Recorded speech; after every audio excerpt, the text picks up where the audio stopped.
James is the first time call out of South Carolina. James, thank you for calling and thanks for holding. Happy White History Month. Happy White History Month to you. Can you hear me? Loud and clear. Thank you. Yes, sir. So I had a question for you. I recently started watching a podcast all day long. One of the things you talk about is forgiveness. Forgive your mother, forgive your father. Yes. Growing up, my mother was alcoholic, addicted to drugs. Amazing. I didn't see her a lot. My dad left when I was 3, so didn't have the best family life growing up. Yep. My mother died back in 2012. Are you on a speakerphone, James? No, sir. Okay, go ahead. Can you hear me now? Yeah, stay close to the phone. I can hear you better. It sounds like you're moving about. Yes, sir. So my mom passed away back in 2012, and I never knew my dad. Recently, I started looking for him. Yes. Just to forgive him for not being there, understanding I'm not perfect, so how can I expect somebody else to be perfect? Right. What should I do in the situation where I can't find him? My mom's already left this earth. So what should somebody do in that situation? You have already done it, James, by realizing you're not perfect, so they weren't perfect either. So you forgive them. They couldn't help themselves.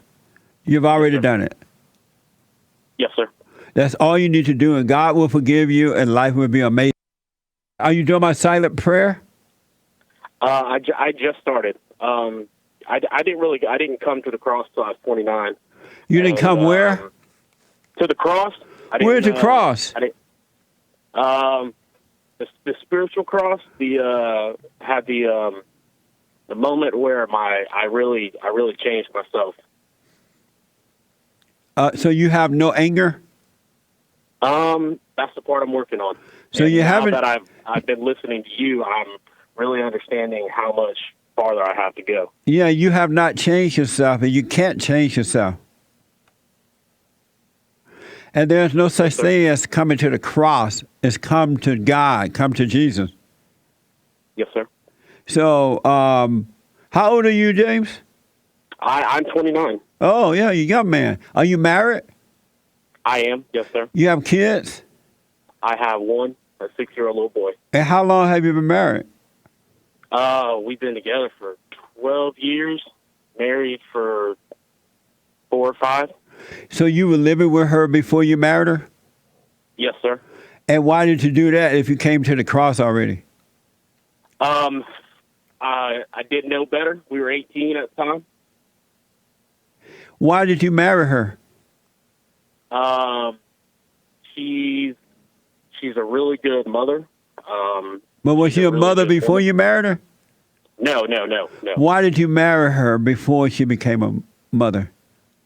I thought it was for love. Now I realize it's for something else. What was it for? Just her companionship. Right. And now you realize. Oh, you realize at that time it was for companionship, but you thought it for love. Yes, sir. Were you lonely at that time? 18 years old. Yes, sir. Why were you lonely? It actually has to go back towards the conversation you and your producer were just having before I got back on. When I was young, I really used the internet and video games to escape reality, try to push things off and not deal with real life problems. I didn't really have a good family unit to talk to, so I kind of felt alone in my family. I understand. So now, at first I was offended when you said video games were for betas, but now I'm coming to the understanding of what you actually mean by it. At least I'm assuming. I looked at it myself as an escape. I put the real world off. Yep. That's right, man. James, that loneliness you had at 18, I know you said your father left when you were 3, right? Yes, sir. That loneliness that you had was for yearning of your father, that void you had that felt like something was missing. It really was the longing of a father not to get married at that time. It wasn't. Yes, sir. It wasn't for the love of a. Well, women don't have love anyway, but it wasn't for the love of a woman. It was for the longing of a father. And it has someone told you, hey, James, you need to forgive your father for not being here, or find your father so you can find out what happened, you would not have gotten married so early. Yes, sir. And I had not heard any of that until I started listening to your show. And is that amazing that you went to church, all of that? Were you going to church while growing up? No, it was never forced onto me or pushed onto me, Oh, good. or really even talked about. And I mean, it wasn't until this year that I really thought I was changing my life. But I know, like I said, there's a lot that I need to work on myself and forgive a lot of people. Yeah. Have you? So it's not. What did you say about your father? Is it hard to find your father? Yeah, I've been looking for the last 2 weeks, and I can't turn anything up. Oh, okay. Short of me going to spend money and trying to find somebody to track him down. He tried to come back in my life when I was 16, 17, but at that time I was already angry and, why am I good enough now, but not Come then. back to your phone, James. Can you hear me? Yes. Go ahead. Yes, sir.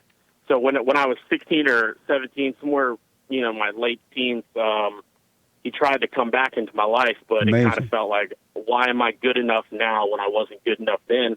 But now going through life and becoming an adult and realizing, hey, me and my wife don't always get along. So I could imagine what he might have been going through with that situation. Yes. Because they weren't in a good state too. Yes. So I can't harbor those feelings against him because of my own iniquities. That's right. And I guarantee you, your father loved you. It's just that your mother and your father couldn't get along. So when he left your mother. He didn't leave you. Yes, sir. How are things with you and your wife now? We sometimes it's great. Sometimes we fight like cats and dogs. And why do you fight when you fight? Yeah, I've come to realize it's more of I think I married my mother in a way. Yeah.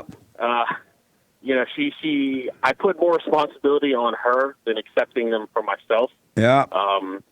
And I said, okay, the house is yours. I'll go to work 12 hours a day, 5 days a week, 6 days if I have to. House is yours. You do that. And I let that go in the beginning of our relationship to where she does all that and she doesn't really have the trust and confidence in me for me to come back into that situation and say, hey, no, I've got this. So I don't know what you mean. I'm not understanding. Are you saying that you work, your wife don't work, right? Correct. She's a stay-at-home mom. And so you work. And her job is to keep the house clean and cook and watch the baby and all that, right? And pay bills and all, that type of thing. And what's wrong with that? There's nothing wrong with that, but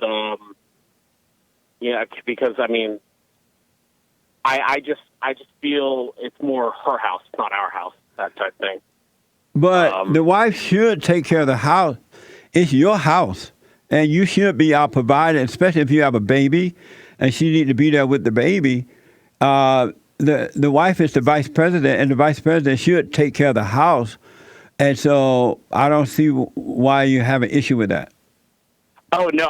What I'm saying is me pulling some of the, because she has some health issues, so me pulling some of the stress off, like bills, some of the other stuff like that I can take over. Oh, you should help. You should, because she has some physical health issues, you should be paying the bills or something? Just taking more responsibility of the house. It's my house.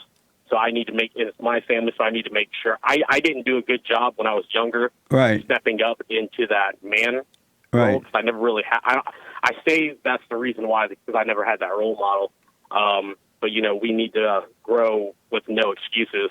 So I never really stepped up into that role before we had a child, and things kind of spiraled into, things that way they go after having children in the mix.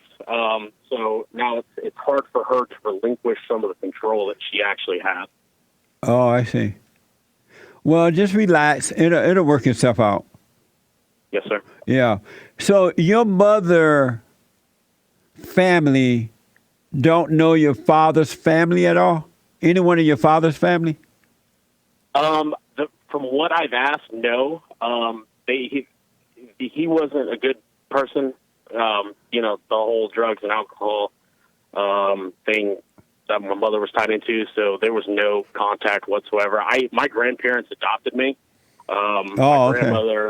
My grandmother had Alzheimer's, and she just recently passed away. And my grandfather passed away when I was 6. So there's really no one in my immediate family knows anything about him. Amazing. Well, you know what, James? It's going to be fine. Do the silent prayer and just know that your parents could not help themselves and let it go. God will take it away and your life will work out well. Just stay with the silent prayer. Speak up. Don't resent. And stay out of your head. Don't believe any thoughts. All thoughts are lies. And that was going to be my answer to your biblical question. Hell looks like your doubts. Everything that you doubt about yourself or anything, it's that's kind of what hell looks like, because that leads you into the depression and anything like that. That's what it definitely looks like. Amazing. Well, I appreciate you responding to that. But don't believe any thought. Every thought is a lie. It's not from God. They're not from you. And there's no such thing as a good one. And so just doubt them all right? Yes, sir.